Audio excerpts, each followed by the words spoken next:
प्रिय भक्तों, माता यशोदा ने श्री कृष्ण से पूछा, ऐसा कौन सा व्रत है जिसे करने से स्त्री कभी विधवा नहीं होती। जय श्री कृष्णा। राधे राधे दोस्तों। द्वापर युग में एक बार यशोदा मैया ने श्री कृष्ण से कहा कि तुम तो पूरे संसार के पालन करता हो, आज तुम मुझे कोई ऐसा व्रत बताओ जिसे करने से किसी भी स्त्री को विधवा होने का भय न रहे तथा इससे मनुष्य की सभी मनोकामनाएं पूर्ण हो।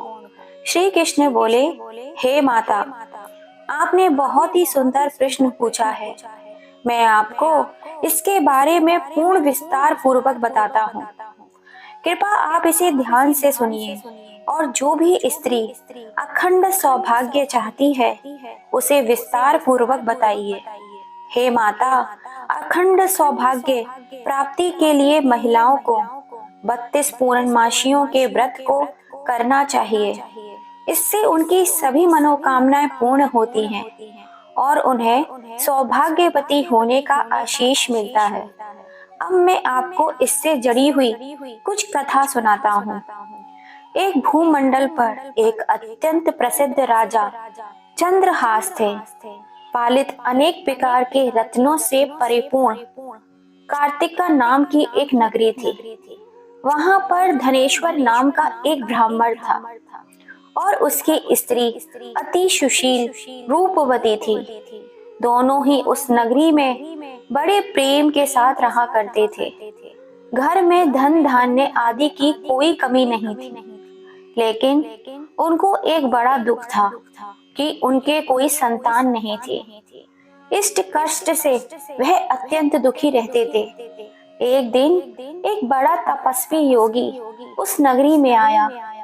वह योगी उस ब्राह्मण के घर को छोड़कर अन्य सभी घरों से भिक्षा लाकर भोजन किया करता था, लेकिन रूपवती से वह भिक्षा नहीं लिया करता था। एक समय वे किसी अन्य घर से भिक्षा लेकर गंगा के किनारे जाकर भिक्षा को प्रेम पूर्वक खा रहा था। तभी धनेश्वर ने योगी को देखा और अपनी भिक्षा के अनादर से दुखी होकर योगी से बोला, हे महात्मन, आप सभी घरों से भिक्षा लेते हैं, परंतु मेरे घर की भिक्षा कभी नहीं लेते। इसका कारण क्या है? योगी ने कहा कि निसंतान के घर की भीख पतितों के अन्न के तुल्य होती है और जो पतितों का अन्न खाता है वह भी पतित हो जाता है। क्योंकि तुम निसंतान हो, अतः पतित हो जाने के भय से मैं तुम्हारे घर की भिक्षा नहीं लेता हूँ। धनेश्वर यह बात सुनकर अपने मन में बहुत दुखी हुआ और हाथ जोड़कर योगी के पैरों पर गिर पड़ा तथा आर्त भाव से कहने लगा, हे महाराज, यदि ऐसा है तो आप मुझको पुत्र प्राप्ति का कोई उपाय बताइए। आप सर्वज्ञ हैं, मुझ पर अवश्य ही ये कृपा कीजिए। धन की मेरे घर में कोई कमी नहीं है, परंतु मैं पुत्र न होने के कारण अत्यंत दुखी हूँ। आप मेरे इस दुख का हरण करें, आप समर्थवान हैं। यह सुनकर योगी कहने लगे, हे ब्राह्मण, तुम चंडी देवी की आराधना करो। घर जाकर उसने अपनी स्त्री से सब वृत्तांत कह सुनाया और स्वयं तप के निर्मित वन में चला गया। वन में जाकर उसने चंडी देवी की उपासना की और उपवास किया। चंडी देवी ने 16वें दिन उसको स्वप्न में दर्शन दिया और कहा, हे धनेश्वर, तुझे पुत्र होगा, परंतु वह 16 वर्ष की आयु में ही मृत्यु को प्राप्त हो जाएगा। यदि तुम दोनों पति पत्नी 32 पूर्णमासियों का व्रत विधि पूर्वक करोगे तो वे दीर्घ आयु होगा और जितनी तुम्हारी सामर्थ्य हो उतने आटे के दिए बनाकर शिव जी का पूजन करना और पूर्णमासी का व्रत रखना। प्रातः काल होने पर इस स्थान के समीप ही तुम्हें एक आम का वृक्ष दिखाई देगा। उस पर चढ़कर एक फल तोड़कर शीघ्र घर के लिए चले जाना और अपनी स्त्री से सारी बातें कहना। जब वह श्री शंकर जी का ध्यान करके उस फल को खा लेगी, तब भगवान शंकर की कृपा से वह गर्भवती हो जाएगी। जब वह ब्राह्मण प्रातःकाल उठा तो उसने उस स्थान के पास एक आम का वृक्ष देखा, जिस पर एक आम का फल लगा हुआ था। उस ब्राह्मण ने उस आम के वृक्ष पर चढ़कर उस फल को तोड़ने का प्रयत्न किया, परंतु कई बार प्रयत्न करने पर भी वह वृक्ष पर नहीं चढ़ पाया। तब उस ब्राह्मण को बहुत चिंता हुई और वह विघ्न विनाशक श्री गणेश जी की वंदना करने लगा और बोला, हे दयानिधे, अपने भक्तों के विघ्न को नाश करके उनके मंगल कार्य को करने वाले, दुष्टों का नाश करने वाले, रिद्धि सिद्धि को देने वाले, आप मुझ पर कृपा करके इतना बल दें कि मैं अपने मनोरथ को पूर्ण कर सकूं। इस प्रकार गणेश जी की प्रार्थना करने पर उनकी कृपा से धनेश्वर वृक्ष पर चढ़ गया और उसने एक अति सुंदर आम का फल देखा। उसने विचार किया कि जो वरदान से फल मिला था वह यह है और कोई फल दिखाई नहीं देता। उस धनेश्वर ब्राह्मण ने जल्दी से उस फल को तोड़कर अपनी स्त्री को लाकर दिया और उस स्त्री ने अपने पति के कथा अनुसार उस फल को खा लिया। इसके पश्चात वह गर्भवती हो गई। देवी जी की असीम कृपा से उसे एक अत्यंत सुंदर पुत्र की प्राप्ति हुई, जिसका नाम उन्होंने देवी दास रखा। माता पिता के हर्ष और शोक के साथ वह बालक शुक्ल पक्ष के चंद्रमा की भांति बढ़ने लगा। भवानी की कृपा से वह बालक बहुत ही सुंदर, सुशील और पढ़ने में बहुत ही निपुण हो गया। चंडी देवी की आज्ञा अनुसार उसके माता पिता ने 32 पूर्णमासी का व्रत रखना प्रारंभ कर दिया था, इससे उसका पुत्र दीर्घ आयु हो जाए। 16वां वर्ष लगते ही देवी दास के माता पिता को बड़ी चिंता हो गई कि कहीं उनके पुत्र की इस वर्ष मृत्यु न हो जाए। इसलिए उन्होंने अपने मन में विचार किया, यदि यह दुर्घटना उनके सामने हो गई तो वो इसे कैसे सहन कर पाएंगे। उन्होंने देवी दास के मामा को बुलाया और कहा कि हमारी इच्छा है देवी दास 1 वर्ष तक काशी में जाकर विद्या का अध्ययन करे और हम उसको अकेला भी नहीं छोड़ना चाहते, इसीलिए साथ में तुम चले जाओ और 1 वर्ष के पश्चात इसको वापस लौटा लाना। सब प्रबंध करके उसके माता पिता ने उसे काशी जाने के लिए देवी दास को एक घोड़े पर बिठाकर उसके मामा को उसके साथ विदा कर दिया। धनेश्वर ने अपनी पत्नी के साथ अपने पुत्र की मंगल कामना तथा दीर्घ आयु के लिए भगवती दुर्गा की आराधना और पूर्णमासियों के व्रत करना आरंभ कर दिया। इस प्रकार उन्होंने 32 पूर्णमासी का व्रत पूरा किया।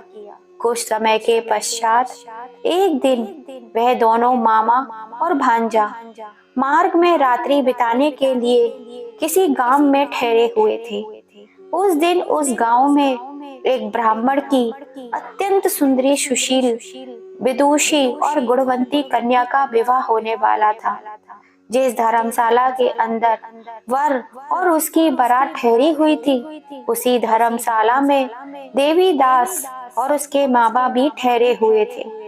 संयोग वंश कन्या को तेल आदि चढ़ाकर मंडप आदि का कृत्य किया जा रहा था, लेकिन लगन के समय वर को धनुपात यानी कि एक वायु रोग, जिसमें शरीर की तरह झुककर टेढ़ा मेढ़ा हो गया।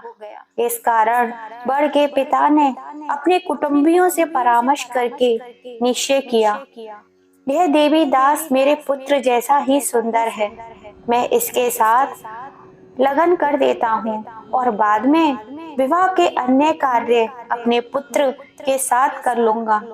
ऐसा सोचकर उन्होंने देवी दास के मामा से जाकर बोला कि तुम थोड़ी देर के लिए अपने भांजे को हमें दे दो, जिससे विवाह के लगन के सारे कार्य सुचारू रूप से हो सके। तब उसका मामा कहने लगा कि जो कुछ भी कन्यादान के समय वर को मिले वह सब हमें दे दिया जाए तो मेरा भांजा इस बारात का दूल्हा बन जाएगा। यह बात वर के पिता ने स्वीकार कर ली और उसने अपने भांजे को वर बनने के लिए भेज दिया और उसके साथ सब विवाह कार्य रात्रि विधि पूर्वक संपन्न हो गया। मन में चल रहे दुख के कारण वह अपनी पत्नी के साथ भोजन भी न कर सका और अपने मन में सोचने लगा कि ना जाने ये कैसी स्त्री होगी। वह एकांत में इसी सोच में पड़ा हुआ था तथा उसकी आंखों में आंसू आ गए। तब वधू ने पूछा कि क्या बात है, आप इतने उदासीन व दुखी क्यों हो रहे हो। तब उसने सब बातें जो वर के पिता ने उसके मामा से हुई थी उसको बता दी। तब कन्या कहने लगी, यह ब्रह्म विवाह के विपरीत कैसे हो सकता है। देव, ब्राह्मण और अग्नि के सामने मैंने आपको ही अपना पति बनाया है, इसीलिए अब आप ही मेरे पति हैं। मैं आपकी ही पत्नी रहूंगी, किसी अन्य की कदापि नहीं। तथा देवी दास ने कहा, ऐसा मत करिए, क्योंकि मेरी आयु बहुत कम है। मेरे पश्चात आपकी क्या गति होगी, इन बातों को अच्छी तरह विचार लो। परंतु वह डर विचार वाली स्त्री थी, बोली कि जो आपकी गति होगी वही मेरी गति भी होगी। हे स्वामी, आप उठिए और भोजन करिए, आप निश्चय ही भूखे होंगे। इसके बाद देवीदास और उसकी पत्नी दोनों ने भोजन किया तथा शेष रात्रि वे सोते रहे। प्रातःकाल देवीदास ने अपनी पत्नी को 3 नगों से जड़ी हुई एक अंगूठी दी, एक रुमाल दिया और बोला, हे प्रिय, इसे लो और संकेत समझकर स्थिर चित हो जाओ। मेरा मरण और जीवन जानने के लिए एक पुष्प वाटिका बना लो, उसमें सुगंधित वाली एक नम मल्लिका लगा लो, उसको प्रतिदिन जल से सींचा करो और आनंद के साथ खेला कूदा करो और उत्सव मनाओ। जिस समय और जिस दिन मेरा प्राण होगा ये फूल सूख जाएंगे और जब ये फिर से हरे हो जाए तो जान लेना कि मैं जीवित हूँ। यह समझाकर वे वहां से चला गया। प्रातःकाल होते ही वहां पर गाजे बाजे बजने लगे और जिस समय विवाह के कार्य समाप्त करने के लिए वर तथा सब बाराती मंडप में आए तो कन्या ने वर को भली प्रकार से देखकर अपने पिता से कहा कि यह मेरा पति नहीं है, मेरा पति वही है जिसके साथ मेरा पारिग्रहण हुआ है, इसके साथ मेरा विवाह नहीं हुआ है। यदि यह वही है तो बताए कि मैंने इसको क्या दिया। मधुपाक और कन्यादान के समय जो मैंने आभूषण आदि दिए थे उन्हें दिखाए तथा रात में मैंने क्या गुप्त बातें कही थी वह सब सुनाई। पिता ने उसके कथा अनुसार वर को बुलवाया गया। कन्या की यह सब बातें सुनकर वे कहने लगा कि मैं कुछ नहीं जानता। इसके पश्चात लज्जित होकर वह वहां से चला गया और सारी बारात भी अपमानित होकर वहां से लौट गई। भगवान कृष्ण बोले, हे माता, इस प्रकार देवीदास काशी विद्या अध्ययन के लिए चला गया। जब कुछ समय बीत गया तो काल से प्रेरित होकर एक शरभ रात्रि के समय उसको डसने के लिए वहां पर आया। उस विषधर के प्रभाव से उसके शयन का स्थान चारों ओर विष से वैसीला हो गया, परंतु व्रत के प्रभाव से उसको काट नहीं पाया, क्योंकि पहले ही उसकी माता ने 32 पूर्णिमा का व्रत रखा हुआ था। इसके बाद मध्यम के समय स्वयं काल वहां पर आया और इसके शरीर से उसके प्राणों को निकालने का प्रयत्न करने लगा। इससे वे मूर्छित होकर पृथ्वी पर गिर पड़ा। भगवान की कृपा से उसी समय पार्वती जी के साथ भगवान शंकर वहां पर आ गए। उसको मूर्छित दशा में देखकर पार्वती जी ने भगवान शंकर से प्रार्थना की, हे प्रभु, इस बालक की माता ने पहले 32 पूर्णिमा का व्रत किया था। इसके प्रभाव से हे भगवान, आप इसको प्राण दान दें। भवानी के कहने पर भक्त वत्सल भगवान शिव ने उसको प्राण दान दे दिया। इस व्रत के प्रभाव से काल को भी पीछे हटना पड़ा और देवीदास स्वस्थ होकर बैठ गया। उधर उसकी स्त्री उसके लौटने की प्रतीक्षा किया करती थी। जब उसने देखा कि उस पुष्प वाटिका में पत्र पुष्प कुछ भी नहीं रहे तो उसको अत्यंत आश्चर्य हुआ, और जब वह कुछ समय बाद वैसे ही हरी भरी हो गई तो वह जान गई कि वह जीवित हो गए हैं। यह देखकर वह बहुत ही प्रसन्न मन से अपने पिता से कहने लगी कि पिताजी, मेरे पति जीवित हैं, आप उनको ढूंढना शुरू करें। जब 16वां वर्ष व्यतीत हो गया तो देवीदास भी अपने मामा के साथ काशी से चल दिया।